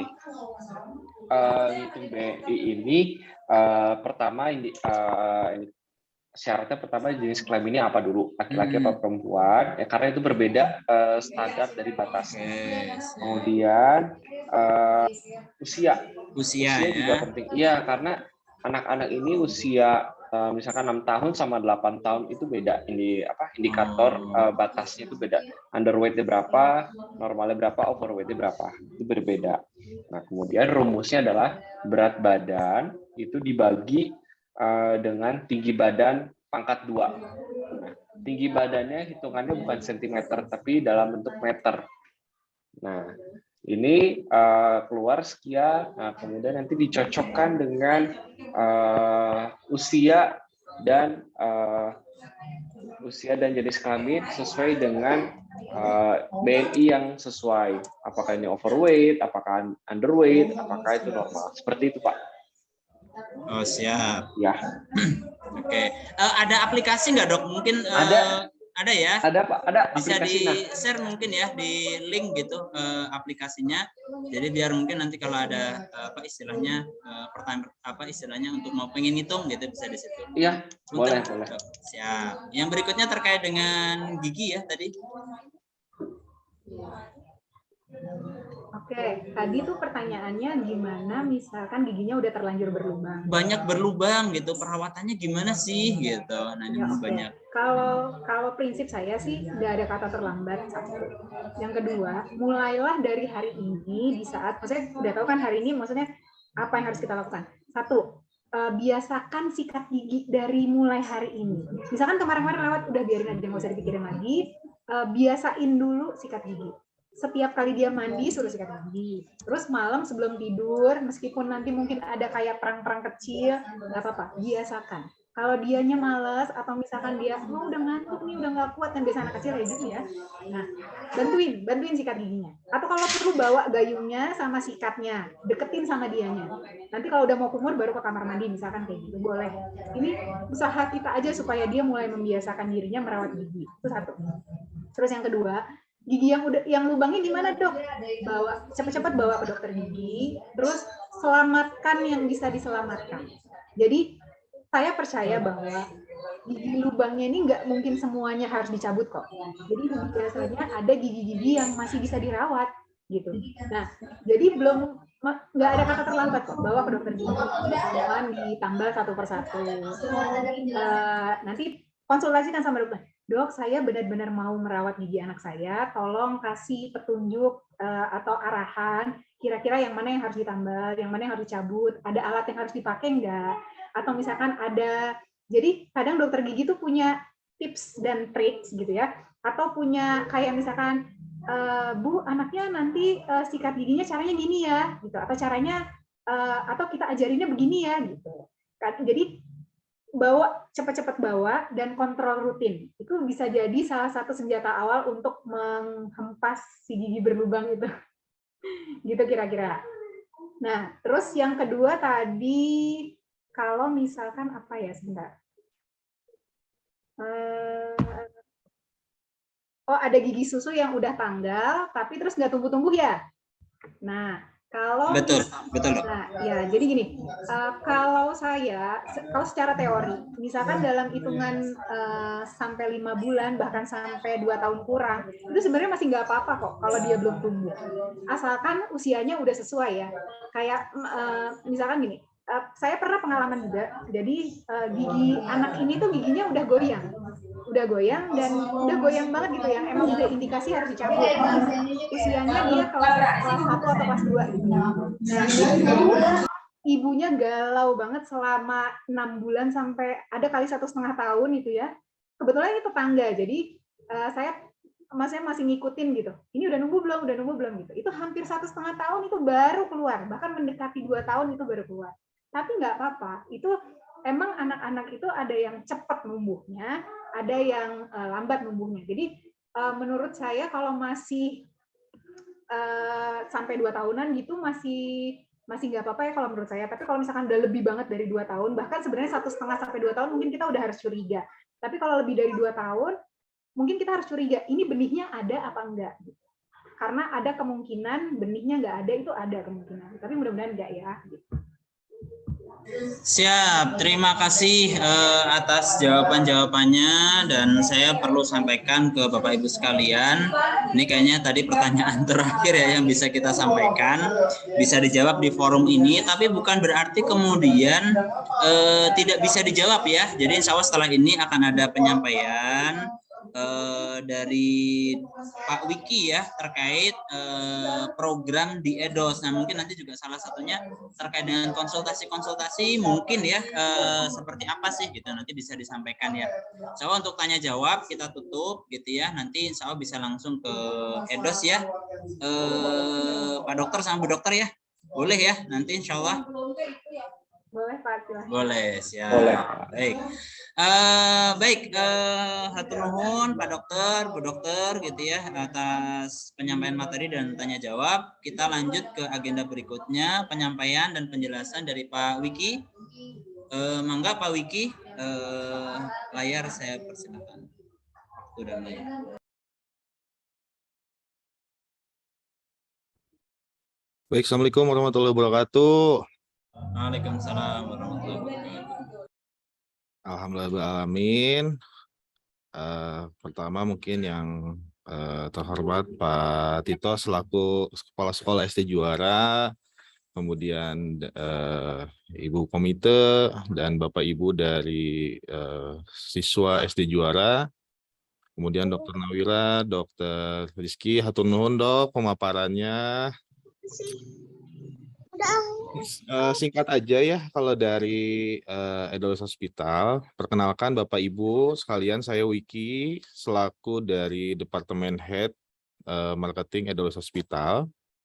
Alhamdulillah pertanggal 14 Agustus ketika Edelweiss berulang tahun yang kedua, kita melakukan MOU dan dilakukan secara seremoni di Trans Studio Mall Bandung antara Edelweiss Hospital dan SD Juara. Mungkin Bapak MC kita diskusi aja kali ya, lebih santai saja. Mungkin pemaparan saya sih lebih ke kerjasama antara SD Juara dan Edelweiss Hospital. Mungkin yang pertama Bapak Ibu, saya menginformasikan bahwa Edelweiss Hospital ini kita rumah sakit tipe C, Bu. Kita berada di Jalan Soekarno-Hatta, nomor 550, Kota Bandung. Jadi Bapak Ibu sekalian yang kemarin anak-anaknya atau siswanya yang sudah melakukan tes kesehatan dengan Edelweiss di SD Juara, alhamdulillah datanya sudah kita masukkan ke dalam sistem kami, Bu.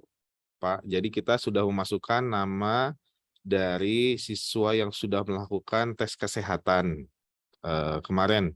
Dan kita sudah masukkan di sistem. Jadi nanti Bapak Ibu sekalian ketika menyebutkan nama siswanya sudah ada di sistem kami. Nah, apa aja yang kita lakukan, apa saja yang kita lakukan kerjasama dengan Edelweiss dan SD Juara? Pertama itu layanan kesehatan Bapak Ibu. Jadi ada diskon khusus untuk keluarga besar SD Juara. Itu termasuk dengan Bapak Ibu sekalian yang dalam satu kakak. Jadi nanti insya Allah kita akan berkolaborasi ya Pak Tito, kita akan membuatkan kartu kesehatan, di mana kartu kesehatan tersebut nanti akan tercantum nama Bapak Ibu sekalian dan siswanya. Di sana kita akan memberlakukan diskon khusus yaitu sebesar 10%. Nah, diskon 10% ini berlaku untuk pasien dengan penjaminan umum, tidak berlaku untuk pasien BPJS dan pasien asuransi. Begitu. Jadi untuk penjaminan umum kita akan memberikan diskon 10% untuk SD Juara. Kemudian layanan apa saja yang ada di Edelweiss, mungkin nanti Bapak Ibu lebih jelasnya bisa cek di website kami, yaitu di www.edelweiss.id.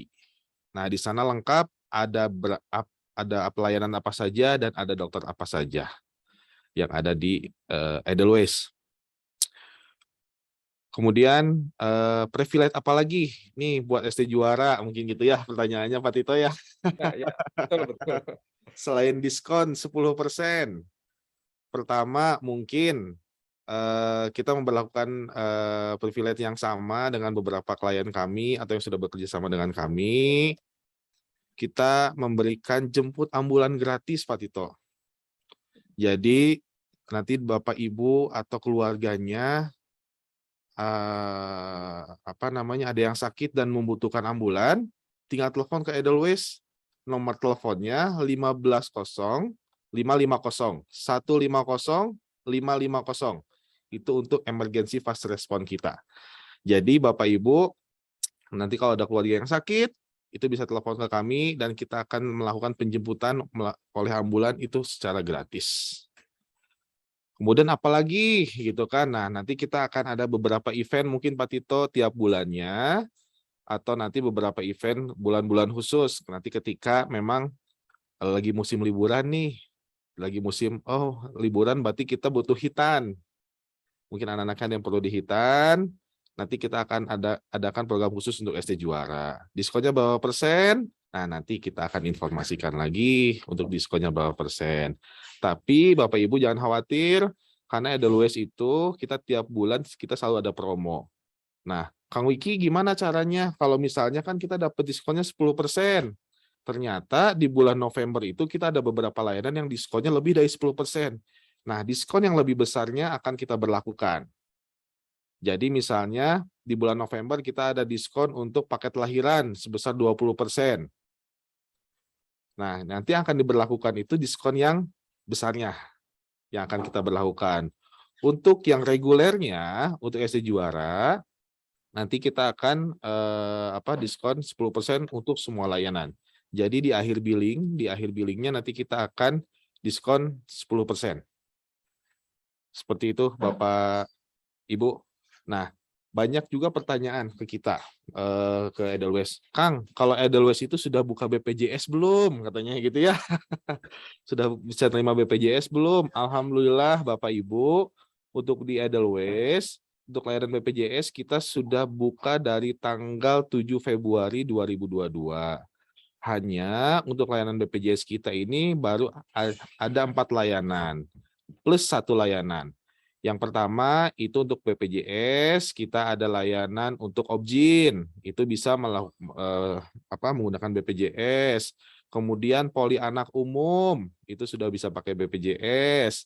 Kemudian bedah umum itu sudah BPJS. Kemudian untuk penyakit dalam plus 1 kemarin tanggal 1 Agustus kita membuka layanan baru untuk BPJS yaitu di Polimata.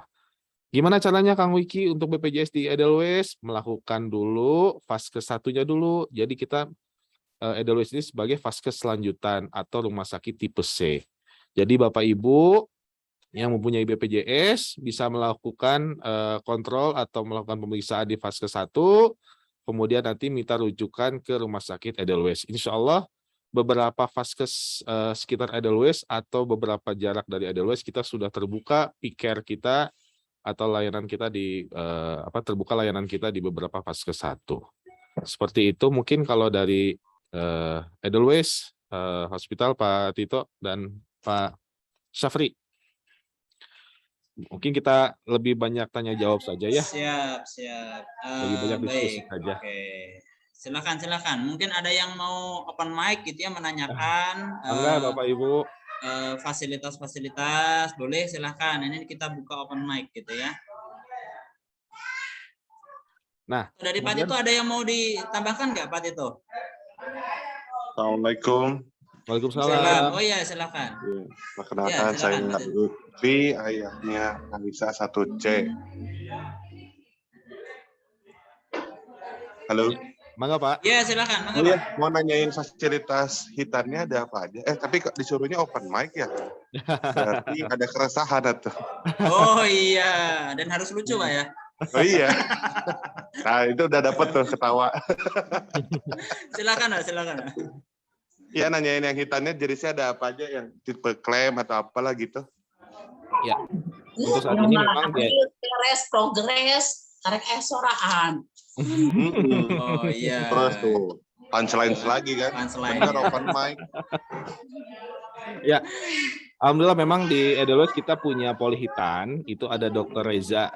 Dr. Reza, kita ada metode klaim dan metode laser. Gitu. Untuk metodenya kita ada klaim dan laser. Oh, kalau yang klaim itu di rate berapa ya kalau boleh tahu punten sekalian? Untuk rate itu kita dari mulai 1,5 sampai dengan 2,3 Pak. Oh. Yang paling kering itu yang di laser atau yang di klaim ya? Sebenarnya ada yang bukan laser disebutnya sealant. Sealer. Oh, ya. Jadi udah nggak dijahit ya Pak. Jadi metodenya itu menggunakan sealant. Jadi pengeringnya lebih cepat, itu sekitar 2-3 hari itu sudah normal kembali sih. Oh, 2-3 hari. Kalau yang itu berapa yang sealant? Sealant itu di 1.600.000-an ya Pak. Oh ya. Berarti diskon 10% gitu kan? Diskon 10% bisa Pak. Siap. Kalau misalnya adik kakak kan nanti. Satu kakak kan adiknya boleh kan? Gitu boleh Pak. Itu masih kena 10% kan? Yang penting satu kakak gitu ya. Jadi nanti asal satu kakak itu nanti kita bisa kenakan diskon 10%. Oke. Gitu. So this questionnya itu kita harus register. Betul. Atau gimana? Jadi untuk hitan itu nanti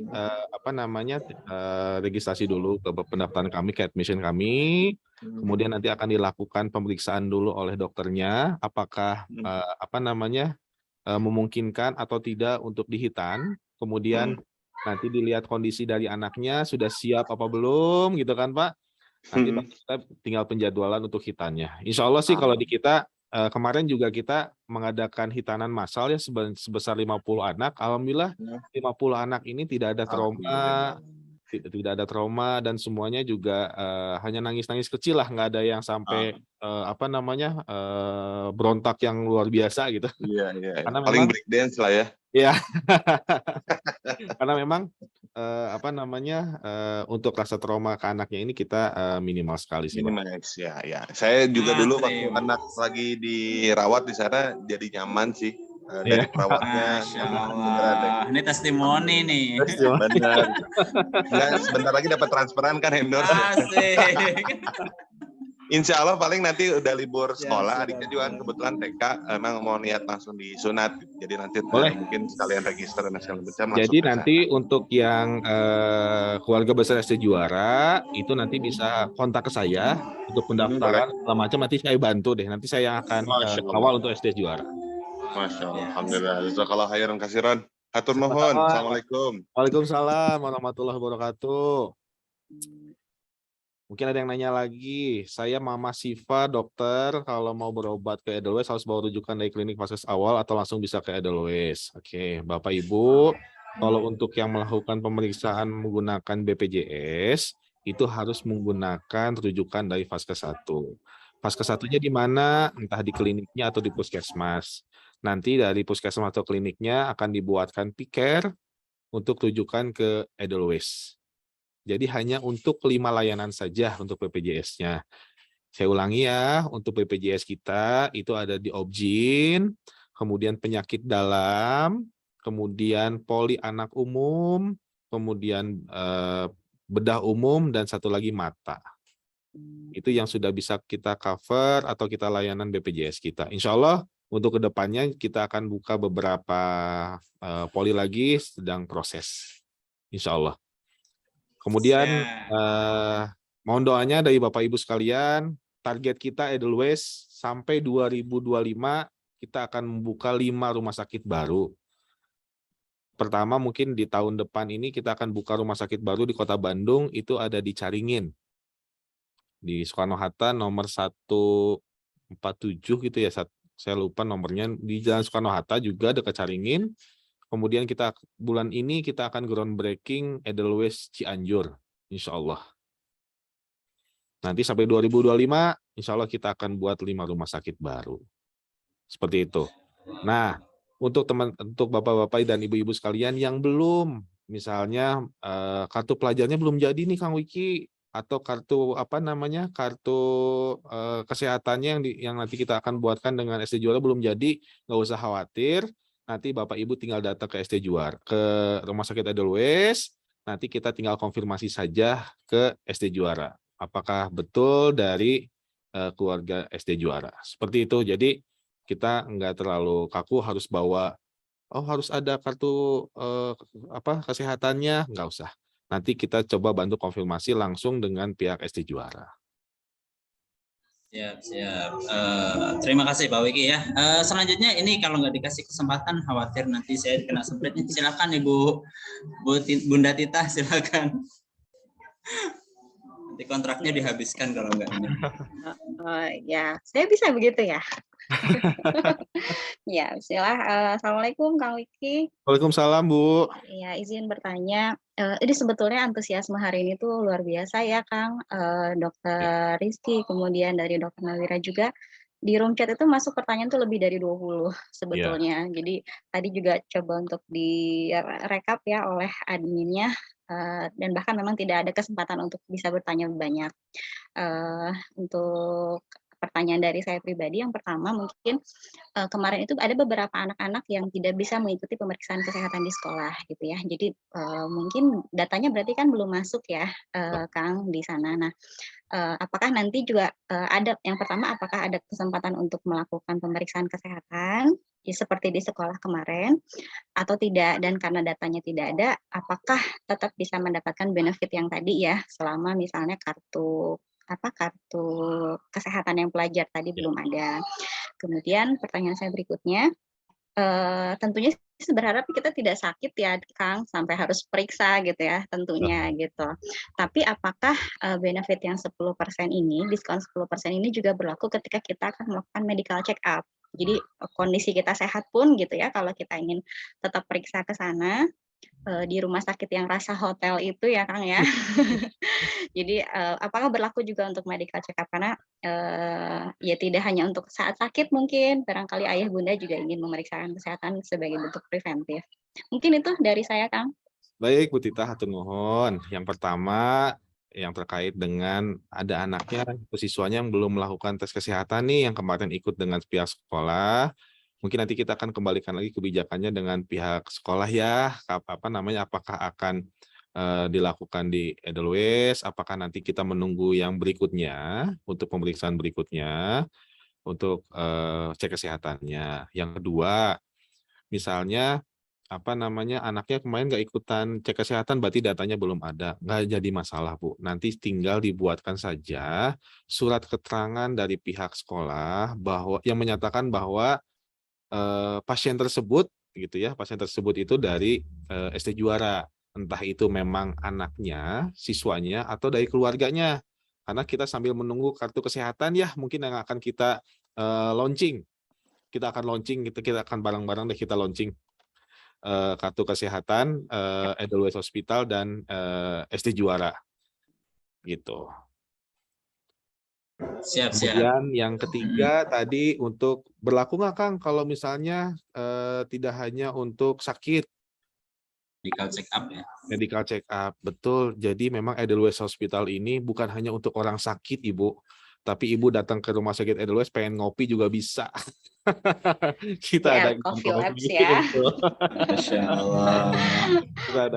Nah, jadi itu berlaku untuk semua layanan. Nah, di Rumah Sakit Edelweiss ini, Bapak Ibu, kita ada 2 layanan baru yang namanya Mother and Children. Jadi Mother and Children ini juga kita pisahkan antara pasien dewasa dan pasien anak dan ibu. Jadi kita ada, nah ini yang background belakang saya ini layanan Mother and Children Ibu. Jadi tempat tunggunya berbeda, admissionnya juga terpisah. Jadi Mother and Children ini memang kita khusus untuk ibu dan anak. Di dalamnya nggak hanya orang sakit. Pertama anak-anak mungkin karena datang ke rumah sakit itu, Kang, anak saya emang nggak sakit, cuma pengen divaksin gitu ya. Kita tetap lakukan diskon 10%. Kemudian Kang, anak saya pengen ada medical check up untuk anak, kita ada untuk medical check up untuk anak. Nanti kita akan share ya ke SD Juara beberapa layanan kita, termasuk dengan harga-harga dan promosi-promosi dari kita. Nanti mungkin bisa di-share di grup orang tua siswa, mungkin nanti minta dibantu oleh tim SD Juara, nanti kita akan sharekan. Itu kita akan berlakukan diskon sama 10%. Nah, naik ke lantai 2, kita ada Center of Excellence. Center of Excellence ini ada apa sih Kang Wiki? Di dalamnya ada wellness and aesthetic. Jadi buat ibu-ibu yang pengen mukanya glowing, Catat ibu-ibu. atau pengen facial, itu bisa datang ke Edelweiss Hospital. Itu. Jadi Edelweiss Hospital itu tidak hanya untuk orang sakit, tapi ada untuk perawatan muka juga. Kemudian ada Mami Reborn, kita ada program Mami Reborn. Mami Reborn ini yang ibu-ibu pengen kembali seperti muda lagi gitu ya, atau sebelum melahirkan kita ada. Kita di sana ada Dokter Arif, ada Dokter Helena, kemudian ada dokter bedah kulit, bedah plastik juga. Seperti itu. Jadi diskon 10% ini berlaku untuk seluruh layanan yang ada di Edelweiss Hospital. Masya Allah. Siap. Iya, punten mungkin satu lagi.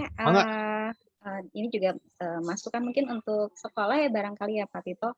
Nanti kalau ada kesempatan di pemeriksaan berikutnya, atau mungkin tidak harus menunggu pemeriksaan berikutnya, dan barangkali dari Adhouse juga bisa menyediakan kaitannya dengan permasalahan kesehatan gigi anak-anak gitu ya. Dan saya termasuk salah satu ibu yang sulit untuk merayu anak pergi ke dokter gigi gitu ya. Jadi mungkin bisa nanti di-spill sedikit gitu ya, pemeriksaan gigi di Edelweiss itu kayak gimana, nanti videonya bisa dilihatin ke anak bahwa ternyata pemeriksaan gigi itu seperti ini loh, tidak menakutkan. Karena mungkin ada kalanya tidak percaya gitu ya dengan apa yang disampaikan oleh ibunya sendiri gitu ya. Atau nanti barangkali nanti ada kesempatan di sekolah tentang edukasi kesehatan gigi lagi, barangkali ya Pak ya, sebelum pemeriksaan kesehatan di Februari, mengajak anak-anak juga untuk yang tadi minimal 6 bulan sekali, terus kalau misalnya ada tanda seperti ini tidak boleh nih, jadi karena kan anak-anak itu terkadang lebih mengikuti apa saran guru gitu ya, daripada jadi bisa double gitu, orang tua dan gurunya juga menyarankan yang sama, tapi lebih visual sepertinya akan lebih menarik gitu bagi anak-anak. Mungkin itu aja masukan dari saya. Terima kasih Dr. Nawira, Dr. Rizky, dan Kang Uci juga terima Sama-sama Bu kasih Tika. banyak. Nah, merespon hal tersebut, saya juga mungkin nanti kita akan bikin programnya dengan SD Juara. Nggak usah nunggu istilahnya pemeriksaan berikutnya, tapi kita kasih kesempatan buat Bapak Ibu dan siswanya, nanti setelah berkelompok aja. Nanti kita agendakan hospital tour. Hospital tour. Allah, Masya Allah. Jadi nanti dari siswa-siswa ini nggak perlu datang tuh kena sakit, nggak ke rumah sakit, tapi kita akan ajak jalan-jalan, melihat seperti apa sih rumah sakit Edelweiss, kemudian nanti seperti apa sih yang dilakukan oleh dokter-dokter kita gitu kan. Nanti sambil berkelompok aja lah. Nanti kita agendakan untuk hospital tour, karena kalau semuanya kan sekitar kemarin kalau nggak salah pemeriksaan itu 277 sekian ya, 270-an ya siswa. Mungkin nanti kita akan bagi kelompok, mungkin Pak Tito izin, nanti kita agendakan mungkin untuk bisa hospital tour ke Edelweiss Hospital. Kita lihat ruang polinya seperti apa, nanti kita lihat ruang ranapnya seperti apa, bahkan nanti kita bisa lihat ruang operasi kita, beberapa ruangan-ruangan yang ada di Edelweiss Hospital. Sambil memberikan edukasi juga buat siswanya, jadi oh seperti ini loh rumah sakit, oh seperti ini yang dilakukan oleh para dokter. Mungkin seperti itu nanti boleh kita agendakan dengan SD Juara terkait dengan hospital tour. Masya Allah, siap. Mungkin jadi fasilitas itu ya, Bunda Tita ya, apa istilahnya per kelompok pembinaan mungkin ya, parenting kelompok itu. Nah itu kayaknya lebih kecil-kecil lagi nanti. Boleh, siap. Atau sebelumnya Kang Wiki. Sama-sama Bu. Baik Bapak Ibu sekalian, tadi mau yang raise hand lagi, tapi kayaknya sudah diturunkan dan waktu kita juga sudah melewati batas ya. Pak Wiki ya, dan saya ucapkan gitu ya, terima kasih kepada pihak EDOS, hari ini sudah menyampaikan banyak sekali pengetahuan buat kita gitu ya, dan mudah-mudahan ini insya Allah bermanfaat ya buat Bapak Ibu sekalian gitu ya. Sekali lagi kami ucapkan terima kasih yang sebesar-besarnya. Baik. Kita lanjut ya, insya Allah kita cukupkan untuk sesi ini dan kita akan lanjut ke agenda yang paling ditunggu-tunggu Bapak Ibu sekalian, yaitu sesi door prize gitu ya. Sesi door prize ini sesi yang paling ditunggu-tunggu. Siapa yang dapat door prize, insya Allah kita berikan waktu kepada Ibu Ketua Komite lagi-lagi ya. Pak MC, saya tambahin door prize-nya, door prize-nya dari Edelweiss. Kita kasih voucher, 2 voucher IR Coffee Lab dan 1 voucher untuk ke wellness and aesthetic. Masya Allah. Mari kita kasih door prize ya. Alhamdulillah ada 3 door prize ya. Yang buat saya yang mana ya kira-kira? Nah itu, ini yang buat MC yang mana, buat ketua komite yang mana, harus jelas ini. Oke, nanti saya kirimkan vouchernya. Nanti ada voucher 2 voucher IR Coffee Lab. IR Coffee Lab sama voucher untuk wellness and aesthetic buat Bapak yang mau spesial. Siap. Terima kasih Pak Wiki ya. Ada tambahan door prize. Baik. Nah sekarang waktunya pengumuman. Saya berikan kesempatan kepada Ibu Ketua Komite. Terima kasih ya. Sudah membuat memberikan kesempatan saya untuk pusing ya milih mana door prize-nya ya, Masya Allah. Dari ini mungkin beberapa ada yang tadi pertanyaan sudah disebutkan, tapi ada juga yang tidak sempat kita bacakan. Ada juga beberapa peserta yang sudah hadir lebih awal gitu. Dan ini sudah dibantu direkap. Pertama, silakan nanti ayah bunda yang namanya saya sebutkan boleh japri ke ketua POM-nya masing-masing ya. Yang pertama Bunda Kisti kelas 4, kemudian Bunda Rasat 2C, Bunda Ahtar 2C, Bunda Husna kelas 6, Bunda Wulan 2B, Bunda Faiha 3B, Bunda Habib 3C, Bunda Atalah 2C, Bunda Anya 2B, Bunda Adlin kelas 4, Bunda Aya, pelita ya, Bunda Aya kelas 2B, Bunda Fafa kelas 6, Bunda Azwar 1C, Bunda Fatih 3B, Bunda Syabil 1C, dan Ayah Kalista tadi 1C. Mungkin itu nanti door prize-nya akan tidak bisa pilih ya Ayah Bunda, nanti dipilih langsung sama panitia dan akan disampaikan melalui ketua POM masing-masing. Hatur nuhun, jangan lupa kita foto dulu ya Pak Syafri. Ya, betul. Nah, ini yang terakhir kita akan foto ya. Silahkan on cam gitu. Waduh, saya jadi nggak bisa on cam nih. Iya, yang nggak on cam nggak dapat. Masya Allah. Aduh, ini masalah di device. Baik, ini yang bagian moto siapa nih? Nanti sama saya. Saya. Oke. Siap, oke. Kalau Dikasih belum, apa ya? kalau Ami belum bilang selesai, jangan berhenti senyumnya ya. Senyum aja tuh. Karena di sini ada 7 slide ya. Kita Ya. khawatirnya tidak masuk ke salah satu slide-nya. Oke, di slide pertama kita akan foto terlebih dahulu. 1, 2, 3, boleh di on cam. Lanjut slide kedua. 1, 2, 3. Slide ketiga. 1, 2, 3. Slide keempat. 1, 2, 3. Slide kelima. 1, 2, 3. Slide keenam. Dan slide ketujuh. 1, 2, 3. Oke, sudah semuanya. Alhamdulillah. Sudah beres ya Bapak Ibu sekalian. Baik. Alhamdulillah untuk seluruh rangkaian acara kita hari ini sudah kita selesaikan. Nanti kalau ada yang masih mau dikonsultasikan bisa dikomunikasikan ya dengan pihak sekolah, nanti insya Allah difasilitasi ya dari pihak SD Juara untuk disampaikan ke EDOS. Dan tadi beberapa program juga sudah disampaikan. Pembagian door prize juga sudah, nanti bisa dihubungi ke ketua ini ya masing-masing, dan insya Allah nanti bisa langsung kita proses. Baik Bapak Ibu sekalian, alhamdulillah untuk rangkaian hari ini kita sudah cukupkan dan kita masuk ke bagian paling akhir yaitu penutup. Insya Allah kita tutup pertemuan kita hari ini dengan doa penutup majelis ya. Subhanallah, saya sebagai MC dan seluruh kru yang bertugas pada hari ini, mohon maaf kalau yang berkenan. Tadi banyak pertanyaan yang belum bisa kita bacakan. Terima kasih atas kehadirannya, dan terakhir, yang paling terakhir, jangan lupa presensi ya. Diingatkan kembali untuk presensi, tadi linknya juga sudah. Terima kasih Bapak Ibu sekalian, semoga hari-harinya menyenangkan dan barokah. Kita tutup. Assalamualaikum warahmatullahi wabarakatuh. Waalaikumsalam warahmatullahi wabarakatuh. Sadayana. Semuanya. Terima kasih. Assalamualaikum. Khairan katsiro, hatur nuhun sadayana, izin pamit.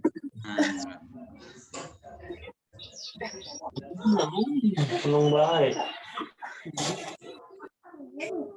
Masih ada diajak. Ya ada diajak. Bah, mau kemana mah? Mah, Kemana sih deh? Beda mana ya? Rumah. dah.